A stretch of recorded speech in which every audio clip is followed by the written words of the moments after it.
चाहिँ यहाँ मैले सिस्नु हालिसकेँ अनि अब यो सिस्नु चाहिँ पाक्दैछ।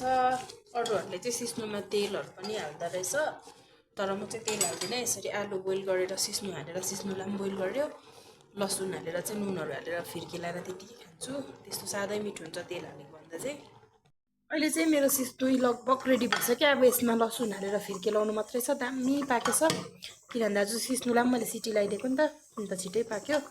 अनि अब यहाँ भात बसाइरहेको छु। यो चाहिँ मेरो सिस्नु। अब सिस्नुमा म लसुन हाल्छु, अन्त त्यहाँपछि फिर्केलाउँछु अनि खानुको लागि रेडी हुन्छ। लु अब चाहिँ मेरो सिस्नु रेडी भयो। मैले यसलाई फिर्के पनि हालिसकेँ अनि यसमा लसुनहरू पनि हालिसकेँ, किनभने एउटै हातले फोन पक्रेर एउटै हातले फिर्केलाउनु मिलेन, अनि त्यही भएर मैले तपाईँलाई देखाउनु पाइनँ। यसो गरेर बनाएको सिस्नु चाहिँ एकदम दामी हुन्छ। एकचोटि तपाईँहरूले पनि ट्राई गर्नु होला। तेलहरू बिना यसलाई चाहिँ यसरी आलु उसिनेर हाल्नुपर्छ है, अनि चाहिँ हेल्दी पनि हुन्छ, किनभने तेल बिनाको राम्रो पनि हुन्छ, मिठो पनि हुन्छ। एकचोटि यसरी नै ट्राई गर्नु होला तपाईँहरूले पनि।